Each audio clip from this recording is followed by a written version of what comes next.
আসসালামু আলাইকুম দর্শক, momo kitchen with village life থেকে সবাইকে স্বাগত জানাচ্ছি। আমি মোহাম্মদ জাহিদ হাসান। আশা করি সবাই ভালো আছেন। আমি জমিতে অনেক দিন ধরে আসি নাই। এই জমিতে আমি সরষা ফেলছি। আপনারা যারা আমার পুরাতন দর্শক তারা অবশ্যই জানেন যে এই জমিতে আমি প্রতি বছরই সরিষা চাষ করি।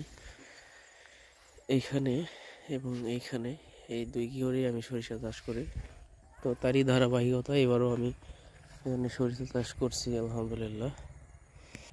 তো বীজ বপন করে আজকে 14 দিন হচ্ছে।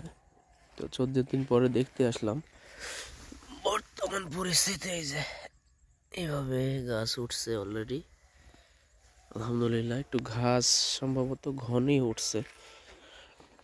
ঘন সরিষা হলে সমস্যা তেমন হয় না, তবে একটা সমস্যা হয়, সেটা হলো যে পাতা অত্যাধিক হলে আপনার গাছটা পরিপুষ্টভাবে বড় হতে পারে না, চিপাচিপি হয়ে যায়।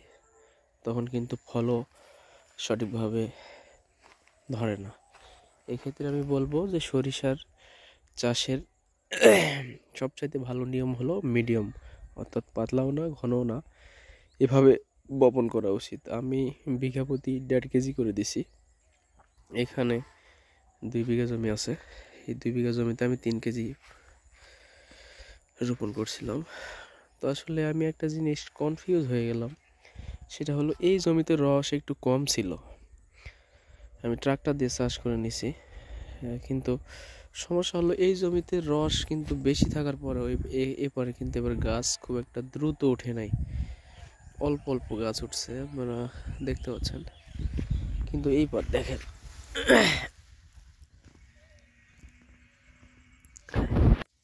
এই হলো পরিস্থিতি বর্তমান।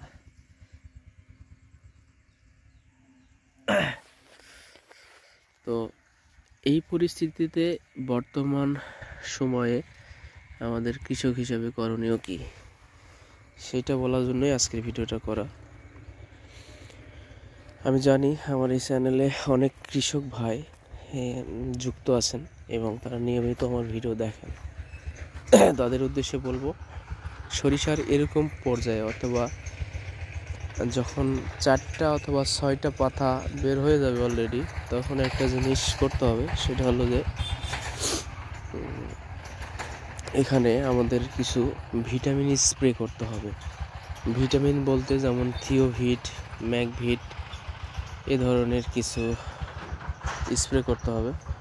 এবং সাথে এই পাতাগুলো কচি, দেখতে পাচ্ছেন একদম কচি। এই পাতাগুলো যাতে কোনো ছত্রাক বা পোকার আক্রমণ না করতে পারে, তার জন্য কিছু প্রতিষেধক ব্যবহার করতে হবে। তো আমি এক্ষেত্রে আমি আজকে অফিস থেকে আসলাম। অনেকে হয়তো জানেন না আমি শিক্ষকতা পেশার সাথে যুক্ত।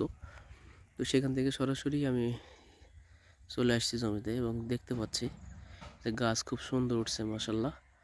তো আমি ভাবতেছি যে কালকে আমি থিওভিট দিয়ে দেব, পাশাপাশি অন্যান্য যা লাগে, অর্থাৎ ছত্রাকনাশক এবং পোকায় যাতে কচি পাতাগুলো পোকায় আক্রমণ করতে না পারে তার জন্য কিছু বিষ দেব। এবং গাছটা যখন আরেকটু বড় হবে তখন দ্বিতীয় ধাপে কী দেবো সেটা আমি আপনাদেরকে জানাবো। তো আজকের এই সংক্ষিপ্ত ভিডিওটি এই পর্যন্তই। সবাই ভালো থাকুন, সুস্থ থাকুন। এবং আমি এই চ্যানেলে গ্রামীণ বিভিন্ন ধরনের ভিডিও আপলোড করি এবং কৃষি টিপস শেয়ার করি। তো চাইলে আমার চ্যানেলটি সাবস্ক্রাইব করতে ভুলবেন না।